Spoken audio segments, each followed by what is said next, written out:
Olá pessoal, seja muito bem-vindo aqui a mais um vídeo do canal. E nesse vídeo de hoje aqui eu vou falar um pouquinho sobre materiais para aquarela, algumas informações básicas eu acho importantes para te ajudar na sua escolha inicial dos materiais que você precisa. Eu vou tentar ser objetivo e focar nos pontos principais. Claro que de cada tipo de material tem muito mais coisa que poderia ser falada, mas para escolher inicialmente existem alguns elementos ali importantes para serem introduzidos para ver se você pode tomar uma decisão um pouco mais embasada nas suas escolhas, né, de material inicial. Bom, se você gostar do vídeo, não esquece daquele like no final e vamos lá. E a primeira coisa que eu vou falar é sobre pincéis, ok? Basicamente, o pincel é particularmente bastante importante, mas não é algo para que se reflita muito ou que demore muito na sua escolha, ok? Basicamente o pincel para aquarela, o principal pincel para aquarela é o pincel redondo, aqui eu tenho alguns tipos, e com o pincel redondo você já pode fazer praticamente qualquer coisa com a aquarela. A base o instrumento base de aquarela em termos de pincéis é o pincel redondo. Os outros pincéis podem servir para alguns detalhes específicos, para algumas coisas específicas de efeitos e tal. Então o pincel redondo ele é esse tipo de pincel assim, em que você tem uma base meio cilíndrica, digamos, e que vai afinando até formar uma pontinha aqui na outra extremidade, né? Na extremidade das cerdas. Okay? Esse aqui é o pincel redondo. Certo? Ele vai ter vários tamanhos, inicialmente é interessante você ter mais de um tamanho, pelo menos 2 tamanhos, idealmente uns 3, né? Um menorzinho, um médio e um maior. O que é importante do pincel redondo é você verificar que essas pontas, que esses pelos, né, se juntem e fiquem unidos formando essa pontinha no final. Se ele tiver amassado, torto, alguma coisa assim, principalmente já assim na embalagem, ele pode não ser muito interessante para você usar.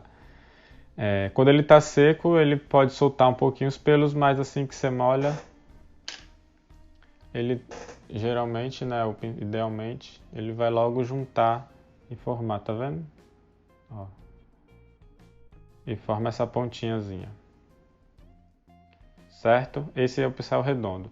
Uma dica de uso é você não deixar ele no seu recipiente de água, não deixar ele no recipiente de água encostado lá assim, porque o peso dele vai fazer isso, né? Quando ele ficar encostado lá. E aí ele ficando assim por muito tempo, acaba dobrando as cerdas e deixando ele de forma permanente daquele jeito.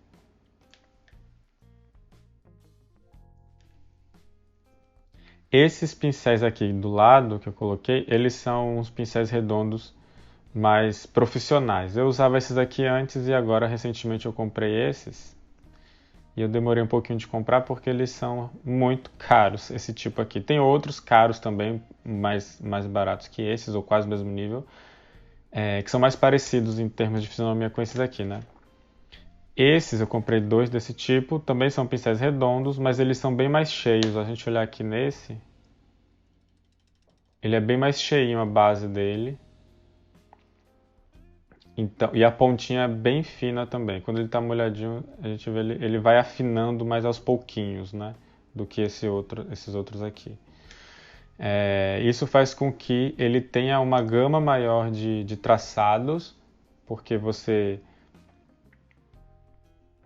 varia a espessura conforme você pressiona ele no papel, certo? Você vai pressionando, ele vai ficando mais largo a pincelada, né? Com menos pressão fica mais fino. Então esse aqui tem uma variação maior dessa espessura do que esses outros. Além disso, ele aguenta muito mais água, ele é bem cheio aqui e aí ele consegue absorver muita água por bastante tempo. Esse é a mesma ideia, só que ele é maior, certo? Tá, um outro pincel interessante, ou na verdade pode até ser o próprio redondo, sendo um pincel redondo grande, é justamente ter um pincel grande para você poder molhar a superfície do papel, uma área ampla, né? Molhar ou pintar uma área ampla. Eu costumava usar esse aqui antes, era o que eu tinha, que eu conseguia, meio que eu fiz improvisado para fazer isso, para poder molhar áreas grandes. Hoje em dia, esse aqui já serve para isso, para mim. Porque como eu falei, esse tipo de pincel consegue aguentar muita água, então, apesar dele ter esse aspecto, né, parece que é menor que esse e tal, mas ele tem uma capacidade de armazenar muita água. Então, quando eu molho ele no recipiente para colocar no papel, vem uma quantidade muito grande de água que dá para espalhar bastante no papel. Certo?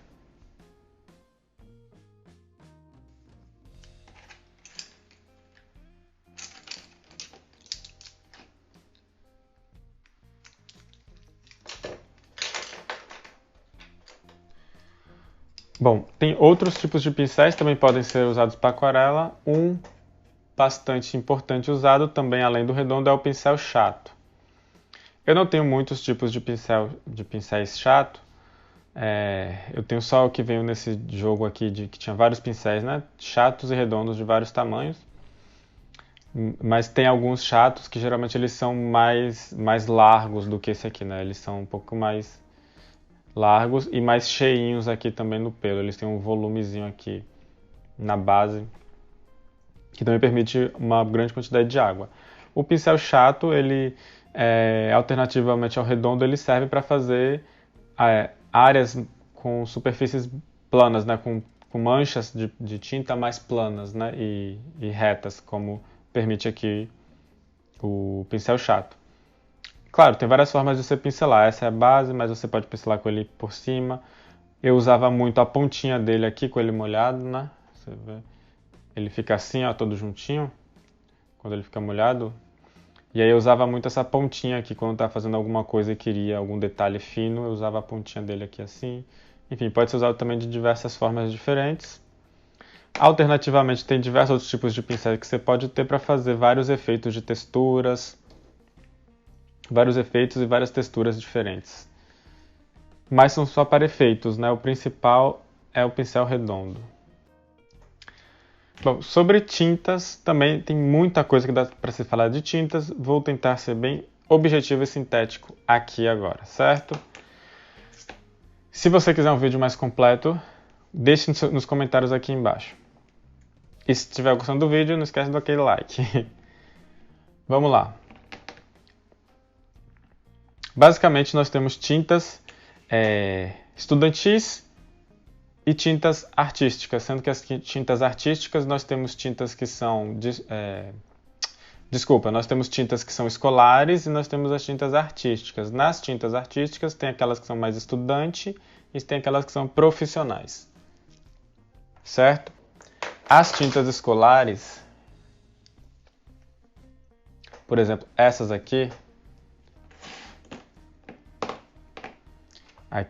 são as bisnagas da Sakura e aqui da Talens, que são duas da Talens o que da Pentel.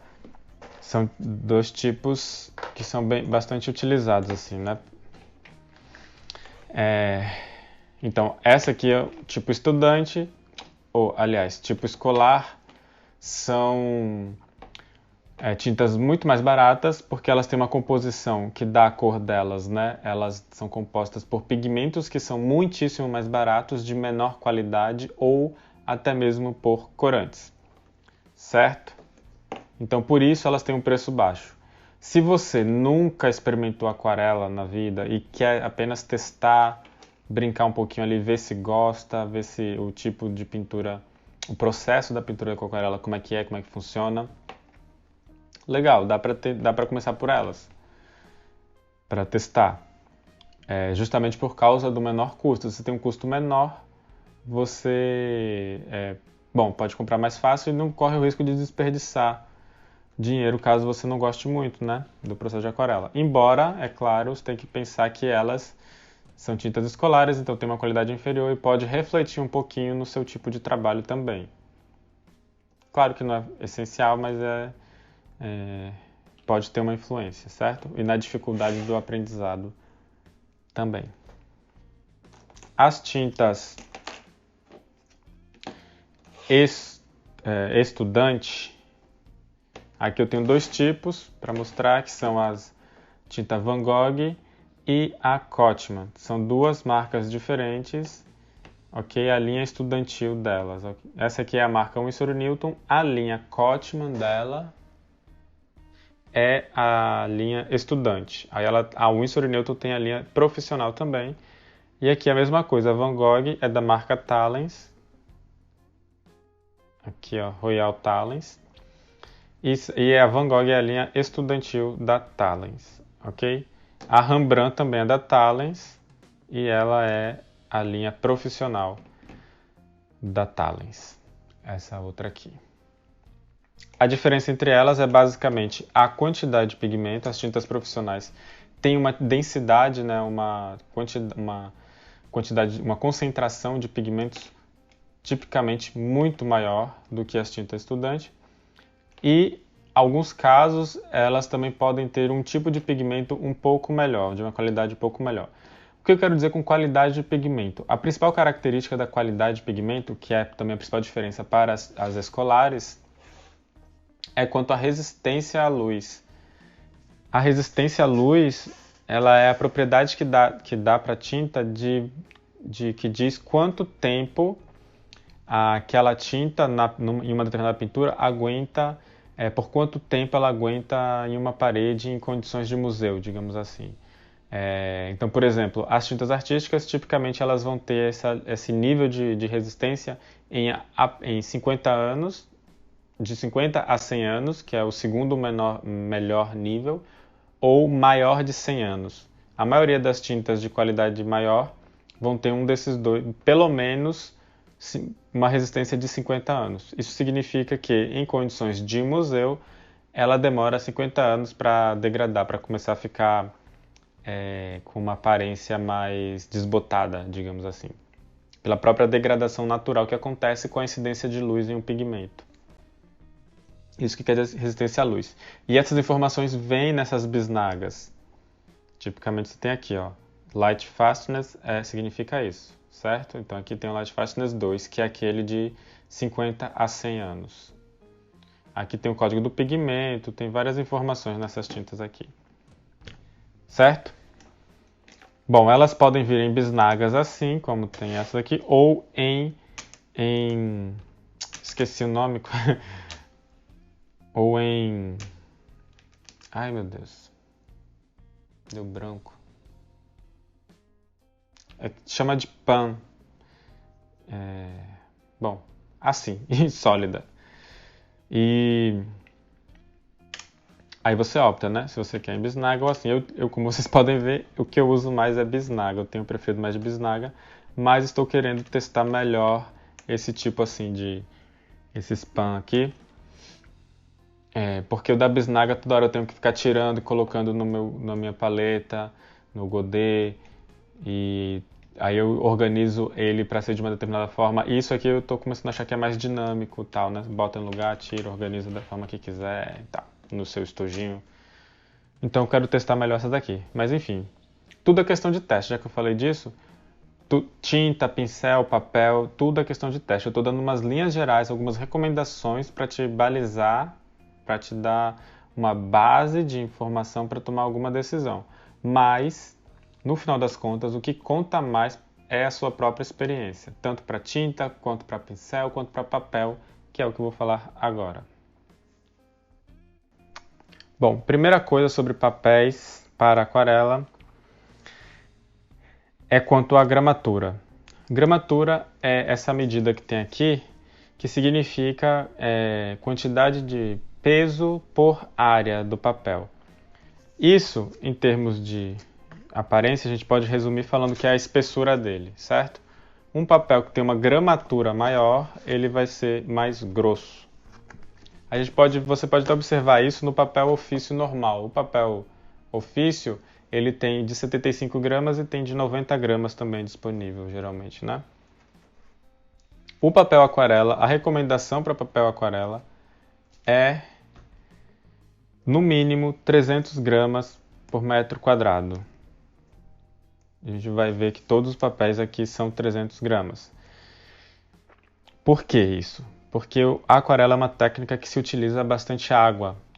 Então, essa gramatura permite uma resistência maior, permite que o papel não fique enrugado, não fique envergando muito por causa da água. Eles também envergam. Esses papéis aqui eles vão entortar um pouquinho nas pontas e vão fazer umas ondulações, mas é muito diferente de um papel ofício comum, por exemplo, que enruga quase instantaneamente quando cai uma gota de água nele. Então esses papéis aqui eles conseguem aguentar a quantidade de água necessária para aquarela. Aí entra a questão de que tem alguns papéis que são para desenho e que tem também gramatura alta, que não chega a 300. Enfim, uma infinidade. Tem 120, 180, 160, 200, 220. Tem toda essa variação aí. Alguns deles têm dizendo que são para técnica mista, inclui até a aquarela ali, né? Como uma das técnicas adequadas para aquele papel. Nesses casos, é possível também utilizar aquarela, mas nesses casos seria interessante utilizar uma quantidade menor de água, não fazer uma aquarela com muita água ou com uma grande área de água depositada em cima dele, né? É bom utilizar alguma técnica de aquarela com menos quantidade de água. Bom, o papel aquarela ele vai ter tipicamente 3 tipos de texturas disponíveis no mercado, certo? Eu tenho aqui para mostrar alguns deles, que é a grana fina, que é esse aqui, tá vendo? Grano fino, que seria a textura fina, ou também chamado de cold pressed. Tem o satinado, grano satinado, certo? Ou hot pressed, nesse caso ele é liso. A gente vai ver que esse aqui, por exemplo, que eu tenho, ele é bem lisinho. Não tem textura, certo? Esse aqui, que é cold pressed, ele tem uma texturinha, ó. Se dá pra ver direito. Aí. Certo? Esse outro, ele também é cold pressed. Só que ele tem uma textura menor do que esse outro que eu mostrei. Ele é quase um intermediário. E a outra, é que eu não tenho a outra textura. O outro tipo de textura é de textura grossa, que ele tem esse tipo de padrão aqui, só que a textura é muito mais marcada, ela é mais profunda e mais densa também. Então ela é muito mais forte. O que acontece então com as texturas? As texturas permitem, em primeiro lugar, ter um efeito texturizado na pintura. Quando você pinta, aquela textura ali aparece, né, mostra, né, porque é a superfície do próprio papel. E dá um efeito bonito, né? Isso é questão de gosto. Tem pessoas que gostam, tem pessoas que não gostam muito. Eu gosto mais ou menos, depende da pintura, depende do local que ela aparece mais, né, a textura. Ela também pode facilitar alguns tipos de pigmento que tem uma capacidade de granulação, que chama, né? Que é fazer pequenos depósitos de concentração de pigmentos. Aí ele forma uns granulinhos no papel. Então, o papel texturizado permite com que esses grânulos ocorram mais fácil e com mais frequência. Também a questão de gosto e de estilo, certo? Uma outra coisa também possível que facilita com a textura do papel, desses papéis que têm textura, é que ele consegue fazer uma homogeneização um pouco maior da distribuição de água e de pigmento ali, porque o textura, né, ele retém ali a água e distribui por entre as partes da textura ali. Então ele permite um pouco isso, manter o papel um pouco mais úmido por um pouco mais de tempo do que o papel, por exemplo, o papel satinado, o papel que não tem granulação, ele seca muito mais rápido do que o papel granulado. No caso desse tipo de comparação aqui das texturas. Então ele permite essa melhor umidade do papel, essa retenção. Por exemplo, esse aqui mesmo eu testei poucas vezes, esse aqui que eu tenho que é hot pressed, né? Ele é satinado, ou seja, textura lisa. Eu senti que foi um pouco difícil trabalhar ele com aguadas longas assim, né? Grandes e longas, porque ele secou muito rápido para mim. Eu quero até testar usar ele para fazer técnica mista de nanquim com aquarela, porque como ele é liso, eu acho que deve ser melhor de usar o nanquim do que usar em um papel texturizado, por exemplo. Enfim, aqui é dessa marca, eu tenho o Hot Pressed, mas a própria mesma marca tem dos outros tipos também, certo? Todos eles têm outros tipos, exceto o Aquarelle XL, que eu não sei, eu nunca vi outros tipos de textura. Mas o Monteval tem a textura mais grossa e esse aqui tem a textura mais texturizado e a textura grossa também, certo? Por fim, sobre papel, uma outra coisa importante, que até aqui eu só estou te mostrando os papéis que são, digamos, para estudante. Se você quer começar a aquarelar, eu recomendo particularmente um desses dois aqui, né? O Canson Monteval ou o XL Aquarelle. Obviamente, você tem que testar os dois para saber qual é o melhor para você, certo? Eu vou fazer um vídeo, inclusive, comparando esses dois, porque eu senti umas características diferentes em cada um deles. Então, depois eu vou falar melhor sobre cada um desses dois. Ambos são muito bons para quem está começando e precisa começar a aprender. Esse aqui eu não experimentei ainda não experimentei o texturizado desse, mas eu acredito que também seja tão bom quanto esses aqui para aquarelar, para iniciante. Os outros papéis que são mais, digamos, profissionais e, portanto, são muito mais caros, são papéis de algodão. Aqueles ali que eu mostrei são papéis de celulose e esses aqui são os papéis profissionais que são de algodão. Certo? Então, a mesma coisa você tem os papéis satinados, os de textura fina e de textura grossa. Aqui eu tenho esses dois para mostrar. Esse aqui, L'Aquarelle Canson Heritage. Ele é hot pressed, então ele é grano satinado. Ele tem uma textura muito gostosa, muito diferente ao toque assim. Ele é satinado, mas a gente vê que ele tem um leve toquezinho, mas ele é bem liso. Os papéis 100% algodão, eles retêm muito mais a umidade, eles demoram muito mais ainda para secar. Então, mesmo esse que é satinado, para mim tem um tempo bom de secagem, dá para trabalhar bem na pintura enquanto ele está secando. Eles aguentam muito mais a água também do que os de celulose, então eles entortam, eles envergam ainda menos, né, do que os papéis de celulose. E eles têm várias outras características que tornam a pintura com aquarela muito mais fácil do que nos papéis de celulose. Eles permitem uma melhor distribuição da água e do pigmento, então quando você pinta lá e quer fazer áreas uniformes ou degradês graduais e uniformes, esses papéis aqui eles facilitam a distribuição do pigmento muito mais. Mas obviamente isso vem com preço, eles são extremamente mais caros também. Outro motivo pelo qual eles são tão mais caros aqui no Brasil é que eles são importados. Então, além deles serem caros por natureza devido ao seu processo de fabricação e produção, além disso, aqui no Brasil eles são todos importados, o que torna o custo ainda mais elevado para a gente. Então, são materiais de difícil acesso, eu diria, por isso, né? Bom, aqui, como eu falei, esse é hot pressed e esse aqui é cold pressed. Tem uma pintura que eu estou elaborando aqui, mas o que acontece? Esse aqui que eu quero mostrar, ele é um bloco, tá vendo? Ele é colado em todos os lados, ó. Ele não destaca assim fácil. Para destacar, tem que pegar aqui, ó, e aí tirar. Então só dá para tirar depois que terminar a pintura aqui. Isso aqui também ajuda facilita mais ainda ao processo de manter o papel sem envergar no processo de pintura. Alguns blocos são assim, inclusive dos papéis de celulose tem blocos que são desse formato assim.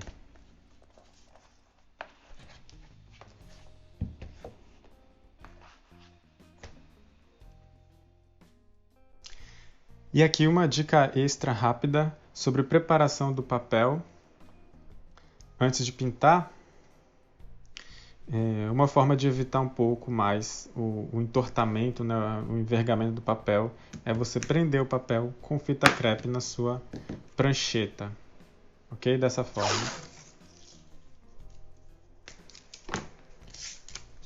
Nas beiradas dele, assim.